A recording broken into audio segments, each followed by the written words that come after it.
پروردگارا، تو را سپاس میگوییم که هنجار راستی را بنا نهادی، زمین و آسمان، آب و گیاهان را آفریدی. با مهر خود روشنایی و شادی را برای زندگی مردم پایدار ساختی.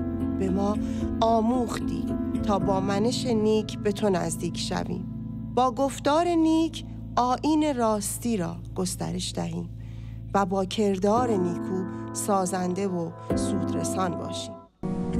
روز که میرسه این 7 سینه که هر چقدر صحبت عید بشه، هر چقدر داستانهاش و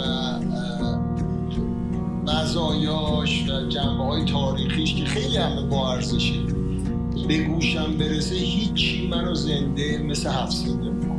دقیقاً این اومده بود و اجداد و نیاکان ما همیشه این رسم نوروز رو همیشه گرامی داشتن و اساساً واسه خودم خیلی اینجوریه که یه چیزی که میخواد نو بشه چقدر آدما وقت میذارن براش جشن میگیرن و تو مؤسسمون هم ما خیلی راجع به نو شدنیم که آدما بیان به یه نوعی نو شدن رو تجربه. حالا این نو شدن یکی استمرارش، راجع به سرسختیش و خیلی واسه منم همیشه این نوروزی کلمه نو شدنه از قدیم تا الان و تو مؤسسمون که داره اتفاق میفته خیلی جالبه. آره خیلی ممنون گفتی. من تازه متوجه شدم که ما تماما راجع به نو شدن بله موقعی که میگیم تحول ورود به یه قلمرو نوین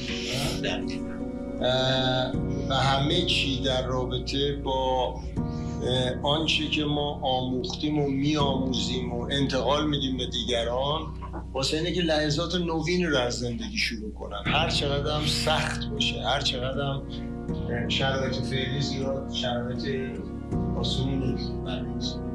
آره داشتم نگاه میکردم اصلا 7 سین، خود من تجربه‌ام با 7 سین چیه.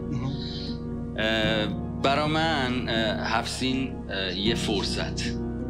یه فرصتیه که به هممون چه پربودایی داشتیم چه کمبودایی داشتیم، تک تک این سینا رو که نگاه میکردم، حالا فرصتیه واسه این که تو شروع کنی از نوع فکر کنی، از نوع هدف گذاری کنی، از نوع حرکت کنی، یه مسیر نوینی رو شروع کنی.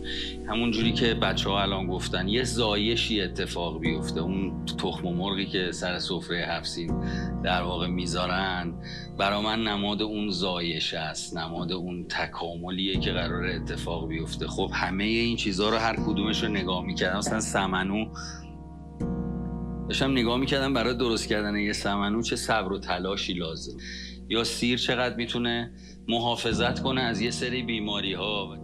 من سفره 7 سین به هر حال هر سال توی این 50 سال عمرم تکرار شده دیگه و بعد من بوی 7 سین از بوی مادر بزرگم کودکیه که برای من یه شور و شوق و یک تراوتی داره. وقتی نگاه کنم توی یه دوره از زندگیم که خیلی دیگه تاریک بود و خیلی سختی‌ها و شرایط زندگی به من غالب شده بود، دیگه اون شور و شوق و عشق و تراوت نبود.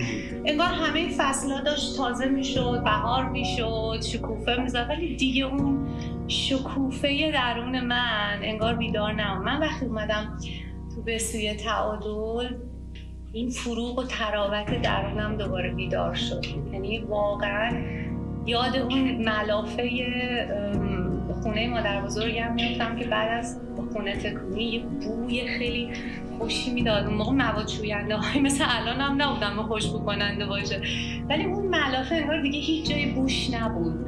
من روزی که اومدم تو به سوی تعادل، این آشنایی با ذهن باعث شد دوباره شروع کنم بوییدن، دوباره شروع کنم دیدن، دوباره شروع کنم این تراوت و فروغ درونم بیدار شدن. کم کم یه دفعه اتفاق نیفتاد اما به مرور اتفاق افتاد و برای من همیشه خجسته است هر لحظه از این تکرارهایی که به نو شدن می انجامه. برای من خجسته است از اونجایی که هی از درونم آشنا شدم با مجموعه‌ای که میتونم از درونم خونه تکونی کنم. چی میشه که تو این تکراره که هر سال داره سال نو میشه و یه کار تکراری داره انجام میشه، چی باعث این تراوته، این باعث این خونه تکونیه و این جنب و جوش و در واقع تکاپویی که آدم ها دارن چیه؟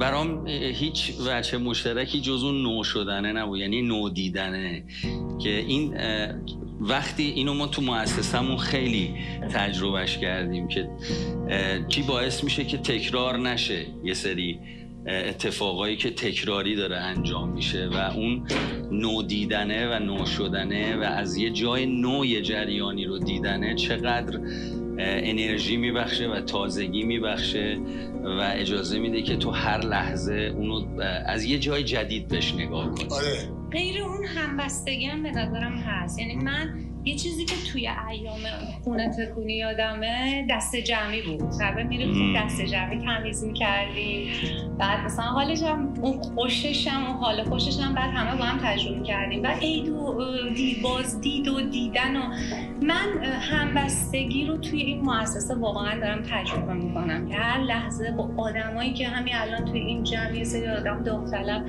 میان شروع میکنن این فیلمو گرفتن. خیلی ارزشمنده که این ارزش رو بخوایم ما هر لحظه به بیرون از خودمون نشون بدیم، بقیه هم ببینن که زندگی هیچی جز همبستگی و تیم شدن ما آدما نیست. زبان دیگه عشق. دقیقاً عشق. مرسی. اون چیزی داری بگی یا همه با هم دیگه تبریک عید به هم بگیم؟ من یه کوتاه یه روز توی روستایی خیلی برف بود، سرد بودم، یه پیرمردی داره میره و خیلی شاداب بود مثلا تو اون سرما. بعدش گفتن که چطوری عمو جان خوبی؟ اوضاع احوال؟ آره بودم توی برف سرما. گفت زمستون هرچی سردتر بهارش قشنگتر. این جملهش خیلی برام جالب بود و بعد دیدم آدمایی که تو دوره‌های ما خیلی دیدن که میان و بعد از یه سختی، بعد از یه تقلای زیاد، بعد یه ناامیدی میان و با یه سری آموزه ها روبرو میشن. بعد دیدن چقدر به مراتب اینا چیزایی که خودشون میگن اذعان میکنن، دستاوردشون چقدر اون بهار زیبا رو آورده تو زندگیشون و سخته ولی با همه سختیش چقدر دستاورد داشتن و این خیلی شیرینه. و این استعاره اون روز اون پیرمرده با این جریانی که توی این مؤسسه سالهاست شما پای ریزی کردید و داریم پیش میبرید، خیلی برای من این هم یکی میگن نمادهای نوروزه. این مؤسسه که برای من متجلی شده اینه که روز به روز منها تبدیل میشه به ما.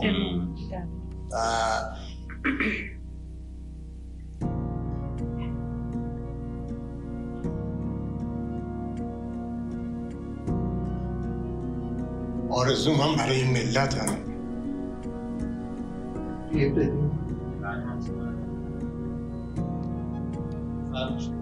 دیگه همه با هم عیدتون مبارک. عیدتون مبارک.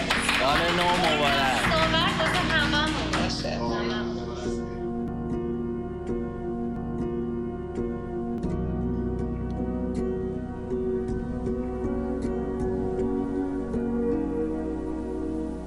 Like, comment, and subscribe.